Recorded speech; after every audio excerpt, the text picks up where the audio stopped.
જે છે એ છે ઇલેક્ટ્રો ડાયનામોમીટર ટાઈપ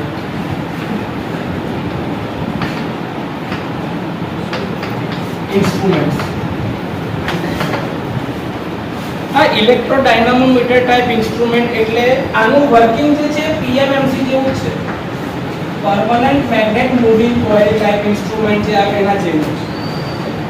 આમાં ખાલી ફરક એટલે કે પરમનન્ટ મેગ્નેટની જગ્યા પર આપણે બે કોઇલ મૂકવાના છે. જે બે કોઇલ હશે ને તમારી આ ફિક્સ કોઇલ હશે.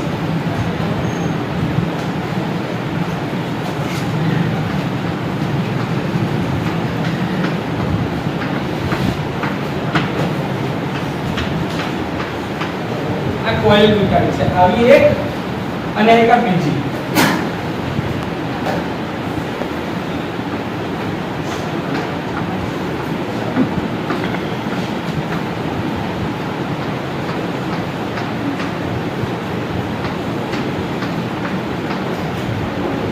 બંને કોઇલ એનર્જાઇઝ એક જ પ્રકારના સપ્લાયથી થતું હશે.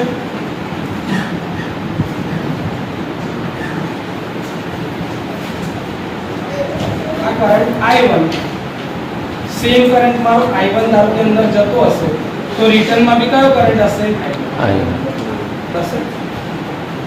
આ મારી ફિક્સ કોઇલ છે. જે પેલા પરમેનન્ટ મેગ્નેટના N અને S પોલ હતા ને, હા, આ એ થઈ ગયા પીએમએમસી ઇન્સ્ટ્રુમેન્ટ પર.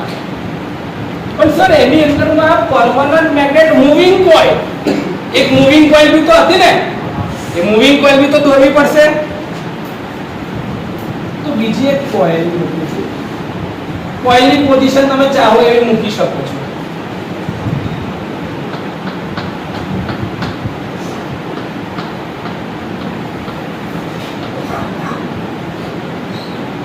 આને એક છેડો જમ્પર લગાવો.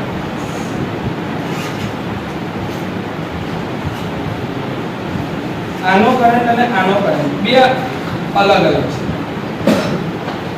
આ I2 કરંટ એન્ટ્રી તો આ I2 કરંટ લીડિંગ થાય. આ તમારી મૂવિંગ. આ I1 કરંટના લીધે એક ફીલ્ડ ઉત્પન્ન થશે. હવે જો આ બંને બાજુથી એક જ હરખો કરંટ છે એટલે જે ફીલ્ડ ઉત્પન્ન થતો છે કોન્સ્ટન્ટ હશે, ફ્લક્સ ઓકે ના? તો એ ફ્લક્સની લાઈન ધારો કે કેવી હશે? કોન્સ્ટન્ટ. આ મારી ફ્લક્સની લાઈન છે. પાથ પૂરો કરે ને? હા. આ કોની લાઈન છે? ફ્લક્સ. અચળ, કોન્સ્ટન્ટ. કોના લીધે આ ફ્લક્સ મળે છે? કરંટ. કયો કરંટ?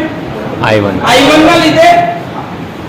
તો સર I1 ના લીધે મળે છે શું? કે ફ્લક્સ. તો કે ફ્લક્સ કોના લીધે મળ્યું? તો કે I1 ના. I1 એવું કહેવાય કે ના કહેવાય? હવે બીજું એક મૂવિંગ કોઇલ છે, એની અંદરમાં કરંટ જાય છે. એ કરંટના લીધે બી એક ફીલ્ડ લાગતું હશે, એનું બી એક ફ્લક્સ હશે. આ બંને એકબીજા જોડે રિએક્શન આપે, એના લીધે શું બને? રિઝલ્ટન્ટ ફ્લક્સ બનશે. ઓકે ના? અને એની અસર હેઠળ અહીંયા આગળ આ તમારું અરેન્જમેન્ટ છે, pointer scale.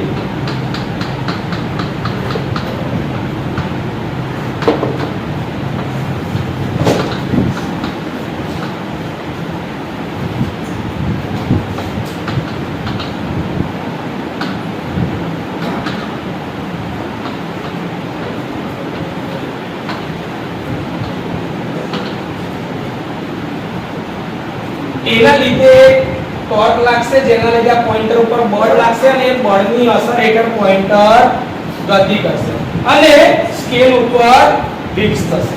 Yes or no? Yes. તો સર બીજું એક બળ લાગ્યું I2 ના લીધે. તો મારું ટોટલ જે ટોર્ક લાગ્યું એ તો આ બંનેના રિઝલ્ટન્ટ ના લીધે. તો જે મારું ડિફ્લેક્ટિંગ ટોર્ક લાગે છે કોના પ્રોપોર્શનમાં છે? ફ્લક્સ એટલે phi I2. ઓકે ના? યસ. આ ફ્લક્સ phi છે કોના લીધે છે? I1. તો જે મારું ટોર્ક લાગે છે I1 I2 ના સમપ્રમાણમાં થાય. ઓકે ના? યસ. આ રીતે એના ઉપર તમારું રિફ્લેક્ટિંગ ટોર્ક લાગે છે. કંટ્રોલિંગ ટોર્ક તો કે સ્પ્રિંગ કંટ્રોલ મેથડ થી લાગશે, controlling torque spring control method થી લાગશે. કોનાથી લાગશે? Spring control method. જેમાં એક જ સ્પિન્ડલ મૂકેલી હશે ને ઉપર નીચે બે સ્પ્રિંગ મૂકેલી હશે. એક સ્પ્રિંગ કરંટ ને અંદર લઈ જશે અને બીજા સ્પ્રિંગ થી કરંટ બહાર કાઢશે. યસ ઓર નો? યાદ છે? એવું જ હશે. આની અંદરમાં આ કરંટ ના લીધે એક ફીલ્ડ ઉત્પન્ન થાય છે એટલે કે ઇલેક્ટ્રોમેગ્નેટ જ બન્યું કહેવાય. તો આનો ફીલ્ડ દર વખતે અચળ હશે ખરું? તમે કેટલો કરંટ આપો છો એના આધારે ફીલ્ડ બદલાય કે નહીં? તો ધારો કે આ કરંટ જ ઓછો છે તો આનું ફીલ્ડ કેવું હશે? વીક ફીલ્ડ હશે. તો મને એક કોન્સ્ટન્ટ મેગ્નેટ્યુડ નું ફીલ્ડ મળે તો ખરું, પણ એ અમુકવાર વીક હોય તો જોઈતું ટોર્ક મળી શકે નહીં. તો મારાથી એ ટાઈમે ડેમ્પિંગ એડી કરંટ ડેમ્પિંગ વાપરી શકાશે નહીં. તો હું આમાં કયું ડેમ્પિંગ વાપરું? Damping air friction. કયું વાપરું? Air friction. Air friction. હવે આ એર ફ્રિક્શન ડેમ્પિંગ જે છે એટલે તમારું મિકેનિકલ ટાઈપનું ડેમ્પિંગ કરશું. કયું? Mechanical type. મિકેનિકલ ટાઈપનું ડેમ્પિંગ. તો એના માટે તમારે એડી કરંટ ડેમ્પિંગની કોઈ જરૂરિયાત રહેતી નથી. કેમ? કારણ કે આમાં કરંટ અચળ નહીં રહે. આ વીક કરંટ ગયો તો આનું ફીલ્ડ જ વીક થશે. તો એ ટાઈમે એડી કરંટ ડેમ્પિંગ ના હોય તો જલ્દીથી ઓસિલેશન ડેમ્પ આઉટ નહીં થાય. તો રીડિંગ લેવામાં વધારે સમય લાગશે. હવે રીડિંગ લેવામાં વધારે સમય લાગે તો કેટલા રીડિંગ લેતા એ તો આખો પ્રેક્ટિકલ પત્તા જ કેટલી વાર. તો એવું ના થાય એટલા માટે એડી કરંટ ડેમ્પિંગ જ કરી નાખ્યું. એની જગ્યા પર મેં મૂકી દીધું એર ફ્રિક્શન ડેમ્પિંગ. આ ડિઝાઇન ટાઈમ જ નક્કી થઈ જાય. એટલે આની અંદરમાં ડેમ્પિંગ ટોર્ક ક્યાંથી મળશે? તો કે ભાઈ એર ફ્રિક્શન ડેમ્પિંગ છે, કંટ્રોલિંગ ટોર્ક જે છે સ્પ્રિંગ કંટ્રોલની છે, અને ડિફ્લેક્ટિંગ ટોર્ક છે એ આ બંને કરંટના સમપ્રમાણમાં છે. હવે ધારો કે એક જ કરંટ જતો હોત તો બંને કોઇલ એક જ કરંટથી એનર્જાઇઝ થાય તો આ I1 બી I ના લીધે છે ને I2 બી I ના લીધે છે તો કરંટ તો ડિફ્લેક્ટિંગ ટોર્ક શું થતું? TD is directly proportional to I2. Yes or no? Yes. કોઈ ડાઉટ? No. લખી નાખો. વાપરવું છે. શું વાપરવું છે? એમીટર. તો એમીટર એટલે કે કરંટ જ માપશે. તો હું શું કરું છું? એક જ કરંટ થી કરંટ કોઇલ એનર્જાઇઝ કરું છું. ચાલે?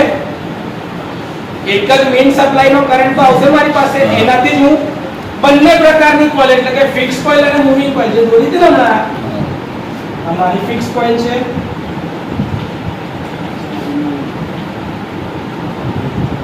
બંને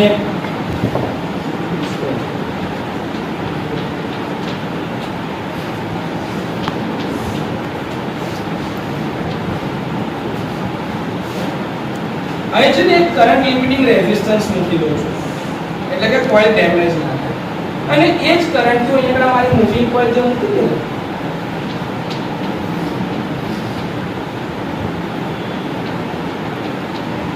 એને એનર્જાઇઝ કરું છું.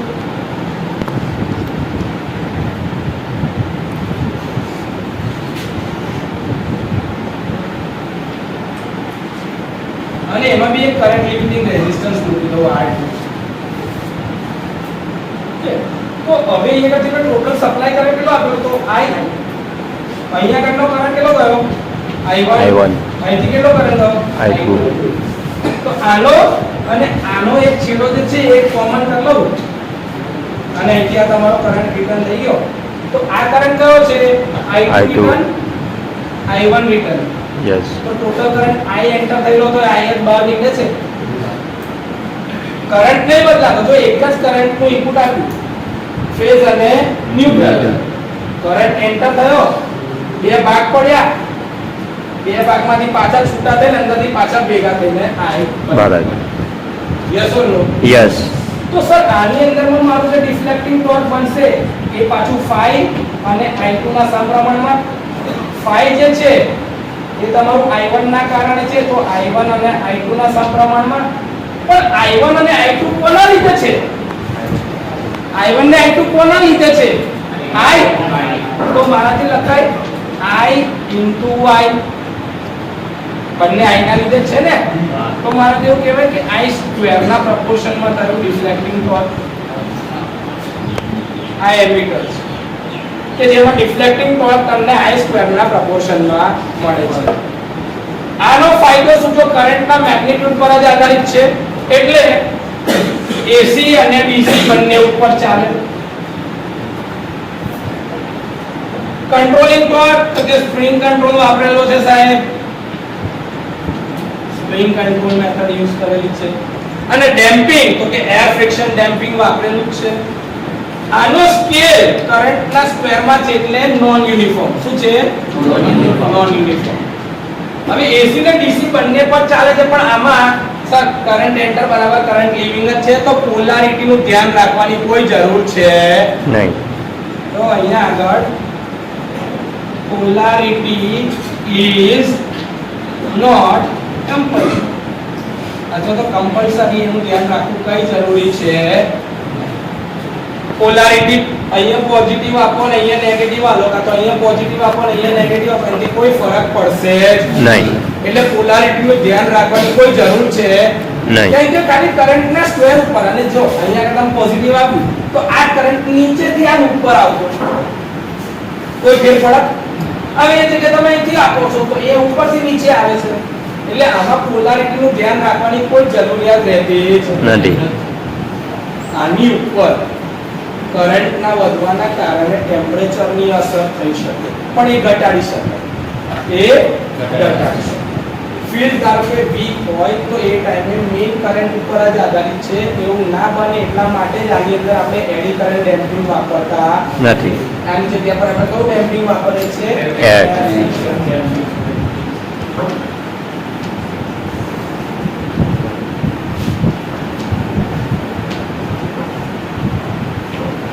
આમાં કોઈ ડાઉટ કરો ભાઈ? પરીક્ષામાં બહુ વાર પૂછાય છે GTU માં કે ઇલેક્ટ્રોડાયનેમોમીટર ટાઈપ ઇન્સ્ટ્રુમેન્ટમાં એમીટર સમજાવો આકૃતિ સહિત. તો તમારે આ આકૃતિ દોરવાની છે અને આટલું લખવાનું હોય થિયરીમાં. ડન. ઇલેક્ટ્રોડાયનેમોમીટર ટાઈપ ઇન્સ્ટ્રુમેન્ટમાં આપણે એમીટર જોયું એવું જ આપણી પાસે બીજું બી એક ઇન્સ્ટ્રુમેન્ટ છે વોલ્ટમીટર. વોલ્ટમીટર એટલે તમારે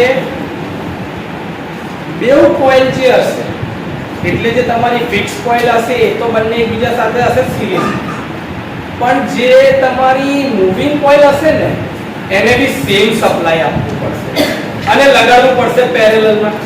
તો મારું કનેક્શન આમાં થોડું બદલાશે.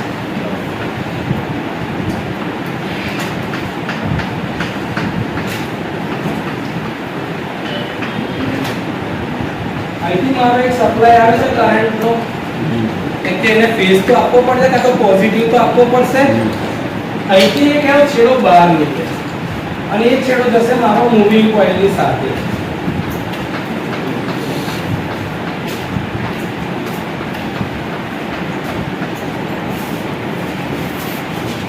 આ મૂવિંગ કોઇલની અંદરમાંથી તમારી પાછી બીજી એક fix coil same to same identical હશે ને N અને S પોલ બનાવવા પડે એટલા માટે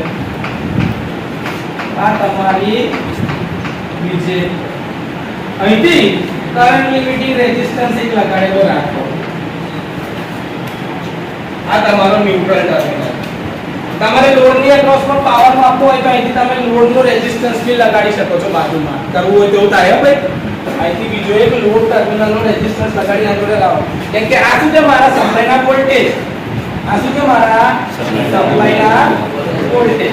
આ સપ્લાય વોલ્ટેજ ગમે તે હોઈ શકે છે ને 15 વોલ્ટ 20 વોલ્ટ 50 વોલ્ટ 100 વોલ્ટ 200 300 500 જે તમે રેન્જ પસંદ કરો એની અક્રોસમાં હું લોડ લગાડો તો લોડની અક્રોસમાં મને વોલ્ટેજ મળે કે ના મળે?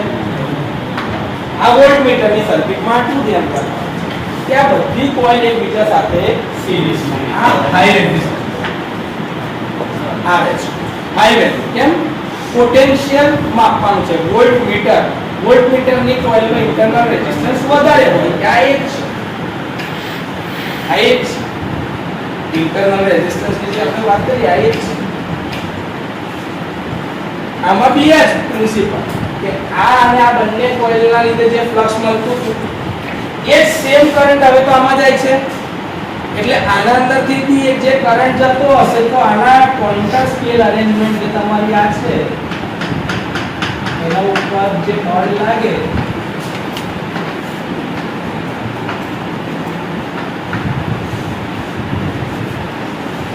એ આના સમપ્રમાણમાં જ આવશે.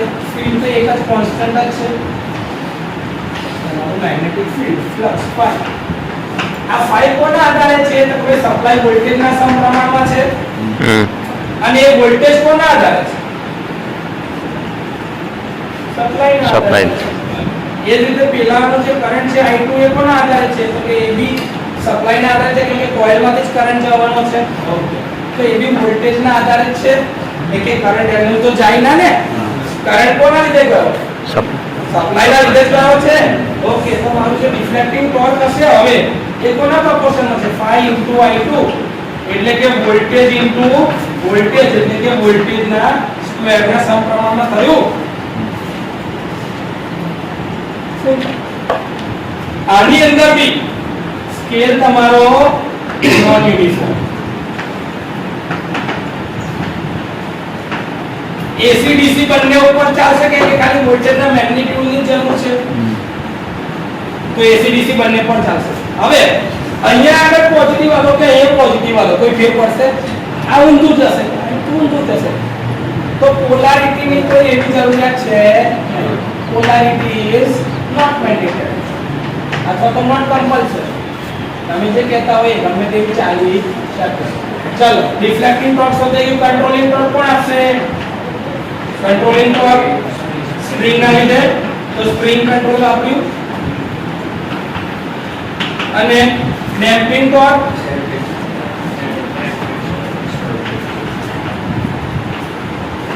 Air friction.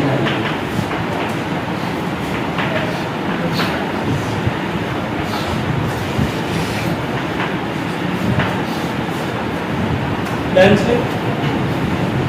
ક્લિયર? તમને આ બે છેડા દેખાય છે ઉપરની સાઈડ ઉપર.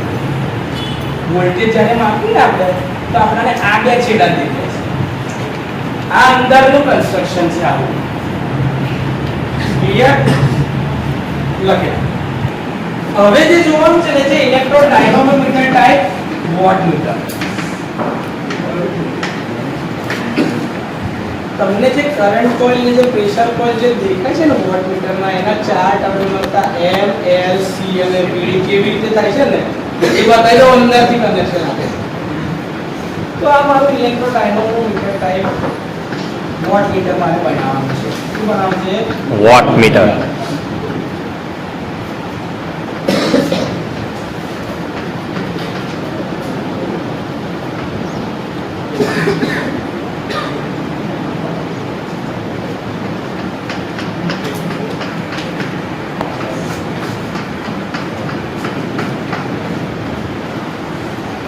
અહીંથી અમારા સપ્લાયનો પિન છેડો કાઢી લીધો મેં.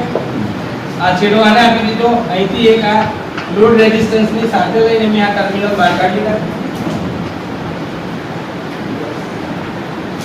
સર, મૂવિંગ કોઇલનું શું કરીશું?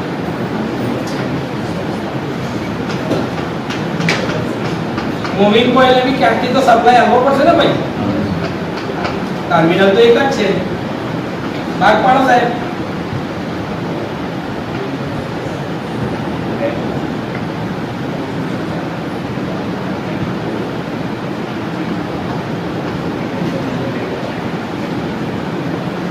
અહીં તમારો ટર્મિનલ શું બને છે? આ M, L, M અને C ને શોર્ટ, અને આ ટર્મિનલ તમારો V. તમારું વોટમીટર એક્ચ્યુઅલી માં આવું છે.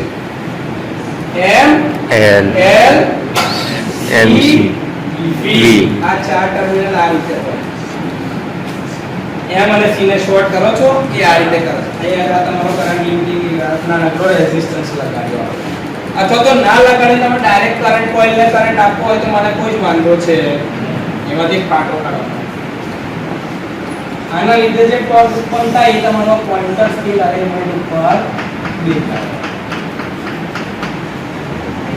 આ શું છે? પોઇન્ટર. અને આ સ્કેલ.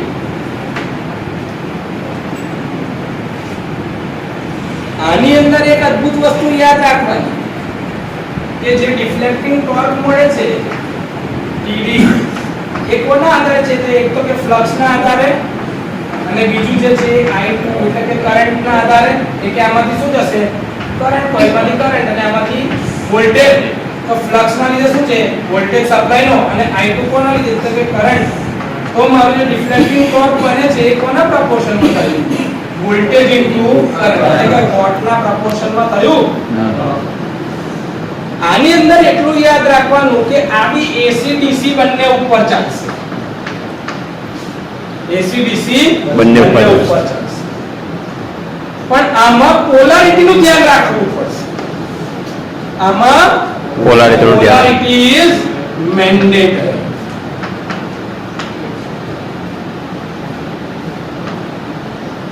તો શું થશે કે તમારો કરંટ આ દિશામાં જતો હોય અને વોલ્ટેજની કોઇલનું આ બાજુ જતું હોય કનેક્શન, તો બની શકે બંનેની પોલારિટી એકબીજા કરતા વિરુદ્ધ થઈ.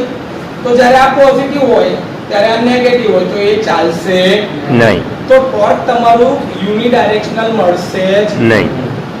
એટલે યુનિડાયરેક્શનલ ટોર્ક મેળવવા માટે ચાહે એસી હોય કે ડીસી હોય બંને કેસમાં તમારે પોલારિટીનું ધ્યાન રાખવું જ પડશે. ધારો કે એસી હોય તો વોલ્ટેજની કોઇલનો એક વેવફોર્મ હોય આવો, એવો કરંટની કોઇલનો બી એક વેવફોર્મ હોય.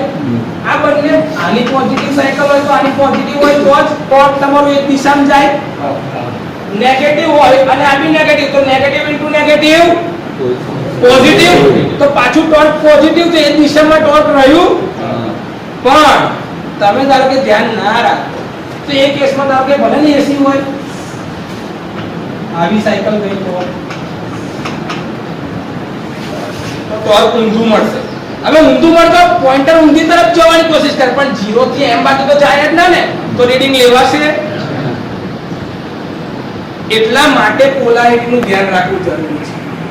આપણે ચાલનું ફેર પડે છે વોલ્ટમીટર ને એમીટરમાં આપણે જોયું ને કોઈ ફરક નતો પડતો. આમાં શું ફરક પડશે? ફરક પડશે. એટલા માટે તમને કીધું કે આમાં પોલારિટીનું ધ્યાન રાખવું ફરજિયાત છે. કોઈ ડાઉટ હોય તો બોલો. આમાં બી કંટ્રોલિંગ તો કોનાથી? Spring control.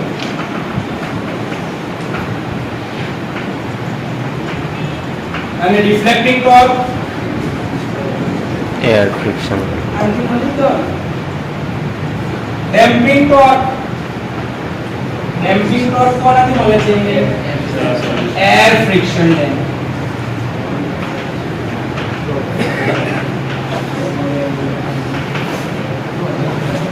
ક્લિયર? પાસે છે ને આ એક વોટમીટર છે. વોટમીટર પાવર મેઝરમેન્ટ માટે છે આપણી પાસે. જો લખેલું છે પ્રિન્સિપલ ઓફ વર્કિંગમાં શું લખ્યું છે? સિંગલ એલિમેન્ટ ઇલેક્ટ્રોડાયનામોમીટર ટાઈપ લખ્યું છે. એસી ને ડીસી બંનેમાં ચાલશે. ને જો એક નોટ લખ્યું છે for DC measurement in unity power factor wattmeters only take the mean values of the reading by changing the polarity of the both coils. આ ધ્યાન રાખવાનું હોય તેમાં. આ ઇન્ટરનલ કનેક્શન જે આપણે એમ અને સી ને શોર્ટ કરેલા છે લાઇન ટર્મિનલ ડાયરેક્ટ આપવાનો અને V1 ને V2 અહીંયા આગળથી જાય. જો આટલા ટર્મિનલ છે તમારી પાસે, અહીંથી તમે મેઇન સપ્લાયની સાથે કનેક્ટ કરશો. ત્યાંથી તમારે આગળ લાઇનમાં સપ્લાય જતો હશે, તમારા લાઇનથી જે બી એપરેટસનો પાવર માપવાનો હશે ત્યાં આગળ કનેક્શનમાં જાય. સી તમારો કોમન હશે એટલે એમ અને સી ને આપણે શું કહીશું? શોર્ટ. અહીંયા વોલ્ટેજની બે રેન્જ આવી છે 15 અને 30. તો એના આધારે તમારે કેટલા વોલ્ટેજ જોઈએ છે એ તમે નક્કી કરી શકશો. આ તમારા કરંટના સિલેક્શનની રેન્જ છે 1 અને 1, 2 અને 2. આ કરંટ કોઇલનું સિલેક્શન છે. હવે જો આ સિંગલ તમે આવું કનેક્ટ કરો ને તો એની અંદરમાં અડધો કરંટ થાય. અને ધારો કે ટ્રાફિક વધી ગયો તો બે પેરેલલ પાથ થયા તો કરંટ વધે. તો વોલ્ટેજનું રીડિંગ વધારવું હોય તો 15 ની જગ્યાએ 30 ઉપર લેવાય. તો કરંટનું રીડિંગ વધારવું હોય ને તો અહીંથી આ નોબ ખોલવાના બે અને આ જે સ્ટ્રીપ હોય ને આ સ્ટ્રીપ, આ બંને સ્ટ્રીપને મેં અહીંથી ખાલી આમ કરીને આમ સીધી કરી દીધી. અહીંથી એને ખોલ નાખવાની આમ. હવે આમાં કેટલો કરંટ ગયો હોય મને કેવી રીતે ખબર પડે? તો જો આનામાં લખેલું છે અહીંયા આગળ ઉપર જ એ લોકો આપ્યું હોય કે આડી સ્ટ્રીપ હશે ને તો 2.5 એમ્પિયર, ઊભી બે અલગ અલગ હશે ને તો 5 એમ્પિયર, પેરેલલમાં 5. કેમ કે ટ્રાફિક વધે એટલે આપણે ડાયવર્ઝન કરીને બીજો એક રસ્તો કાઢી આપવો પડે, તો એ રસ્તો આવી રીતે બને. ક્લિયર છે? આમાં અત્યાર લગીને કોઈ ડાઉટ? આના આધારે કે વોલ્ટેજ અને કરંટની રેન્જ કઈ લો છો એના આધારે આનો મલ્ટીપ્લાઇંગ ફેક્ટર શોધાય. એટલે વોટમીટરનું જે રીડિંગ આવે એને એટલા વડે મલ્ટીપ્લાય કરવું પડે. પણ એ બધું અત્યારે શીખવાનો કોઈ મતલબ નથી. અત્યારે જે જરૂર છે એના કન્સ્ટ્રક્શનમાં, આ એનું કન્સ્ટ્રક્શન છે. ચાલો, હા એના ઉપર વીંટાળેલું હતું કોઇલની પ્રોપર્ટી ડેમેજ ના થાય એટલા માટે હું ખોલીને લઈ આવ્યો છું. તો દેખાય છે આ તમારી પ્રેશર કોઇલ છે. આ કઈ કોઇલ છે? પ્રેશર વોલ્ટેજની કોઇલ. અને અહીંયા જે મૂવિંગ કોઇલ દેખાય છે ને આ તમારી કરંટ કોઇલ છે અંદર. આ જો આ તમારી કરંટ કોઇલ છે. જે મેગ્નેટિઝમ ઉત્પન્ન થાય છે ને એના માટે તમારી જે બે કોઇલ આપણે બતાવે ને પેલી ફિક્સ કોઇલ એ આ રહી દેખાય છે બે બાજુની સાઈડ ઉપર. આ બંને તમારી ફિક્સ કોઇલ છે. જો અહીંયા આગળથી એક સ્પ્રિંગ થી કરંટ એન્ટર થાય છે, જો દેખાય અહીંથી, અને એક સ્પ્રિંગ થી કરંટ બહાર નીકળે છે, દેખાય છે અહીંથી આ. અને આ કરંટનો છેડો જો કોઇલનો છેડો અહીંયા આગળથી જશે અને આ ટર્મિનલ ઉપર પૂરો થાય છે. આ તમારો કોમન છે? Yes or no? કોમન છે. અને આ ઉપરનો છેડો જે નીકળ્યો ને અહીંથી એ તમારી આ કોઇલમાં જાય છે. આ કોઇલ અહીંયા આગળથી પૂરી થાય છે ને એનો છેડો તમારો અહીં જતો હશે. આ તમારો એમ છે મીન્સ, હા કે ના? તો એમ અને સી જોડે શોર્ટ થાય છે પાછળ બધું. અહીંથી તમે લાઈન ટર્મિનલ આગળ જવા દેશો. એ લાઈન ટર્મિનલ જોડે બી આ વોટમીટર કનેક્ટેડ છે એટલે વોલ્ટેજની કોઇલ, એટલે કે સપ્લાય એને મળશે. આ તમારો એલ નો કનેક્શન અહીંયા આગળથી જવા દે છે. વોલ્ટેજ જે સિલેક્ટ કરવાના છે એ વોલ્ટેજ આર્યા આ બે 15 અને 30 છે તમારી પાસે. હવે એમાં છેડો જોવાનો. જો આ કોઇલમાંથી છેડો એક અહીંયા આગળ એન્ટર થયો અહીંયા, અને આ જ કોઇલનો છેડો જે અહીંયા નીચે આવે છે તો એ કઈ જાય છે? 1 થી 2 માં ગયો. જો અહીંથી આ આવ્યો 1 થી 2 માં અહીંયા આગળથી આ. એવી રીતે આની કોઇલ જે છે આનો છેડો અહીંયા આગળ આવ્યો 1, અને આ છેડો કઈ આવ્યો? 2 માં આવ્યો. એટલે બંનેની કોઇલની પોલારિટી એવી રીતે સેટ કરી 1 2 1 2 માં. હા, તમે જે નક્કી કરશો એ આ અહીંયા આગળથી આ ઉપરની સ્ટ્રીપના આધારે. ધારો કે ઉપરની સ્ટ્રીપ બંને જોડે કનેક્ટ કરશો ને તો આ બંને કોઇલ એકબીજા સાથે સિરીઝમાં થઈ જશે. સિરીઝમાં કરંટ કેવો હશે? અચળ. અચળ થઈ જશે. એટલે તમારો કરંટ કોન્સ્ટન્ટ થઈ જશે. તો એ કરંટ 2.5 એમ્પિયર જ જશે. અને નીચેની કોઇલ શું થઈ ગઈ? ફ્રી. નીચેની કોઇલ 2 નંબર જે લખેલા છે એનો કોઈ મતલબ રહેશે પણ હું ધારો કે એને પેરેલલમાં કનેક્ટ કરું છું અહીંથી આ 1 ને 2 1 ને 2, તો આનો છેડો આ 1 અને આ 2 સાથે, એવો આ 1 ને 2 સાથે, તો બે પેરેલલ પાથ મળી ગયા. અને આ કનેક્શન જે છે ને એ વોલ્ટેજ અને કરંટનું કોઓર્ડિનેશન થાય એટલા માટે છે કે તમે વોલ્ટેજની કઈ રેન્જ સિલેક્ટ કરી છે એના આધારે એને ઇનપુટ મળે, અને કરંટની કઈ રેન્જ કરી છે એના આધારે ઇનપુટ મળે, તો આ વોટમીટર કામ કરશે. એટલા માટે આ જરૂરી છે. ક્લિયર?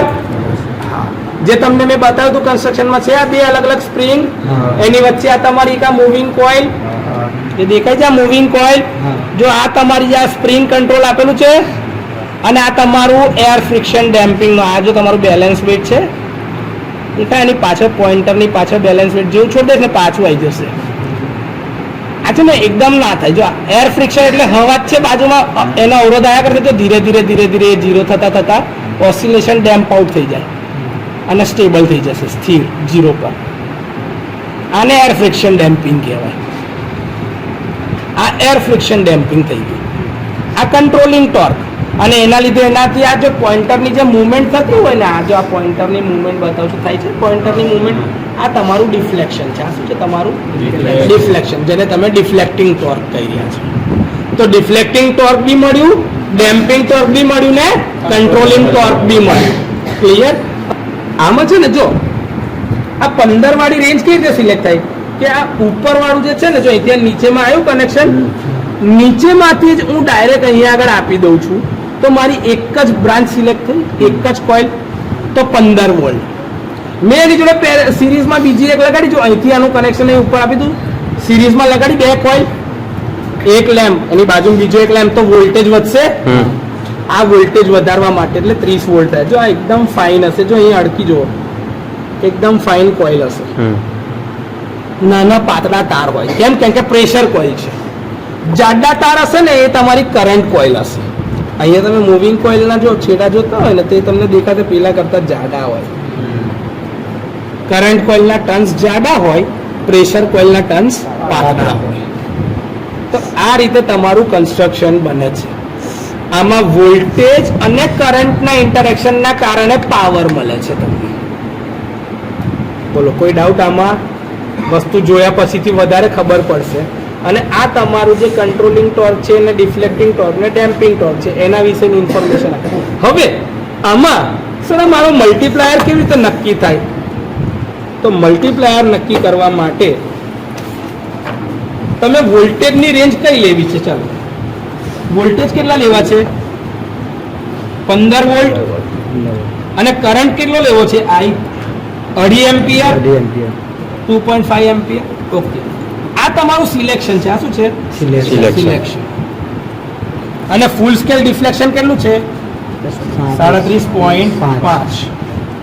તો તમારો મલ્ટીપ્લાઇંગ ફેક્ટર m * f આ લખું છું, એને કહેવાય મલ્ટીપ્લાઇંગ ફેક્ટર. mf બરાબર v * I જે તમે સિલેક્ટ કર્યો એ upon full scale deflection.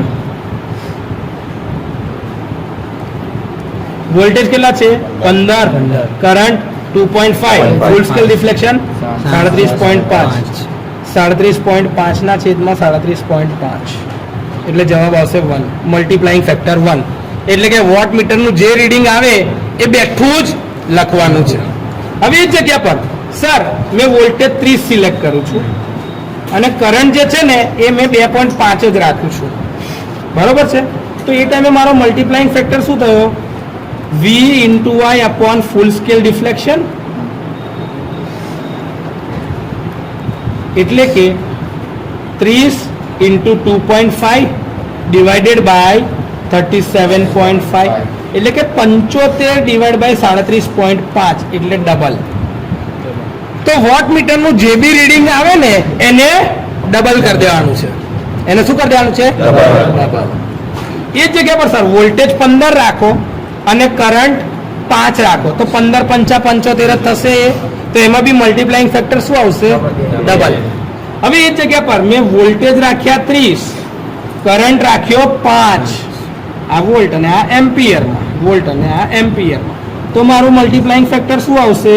30 × 5 divide by 37.5.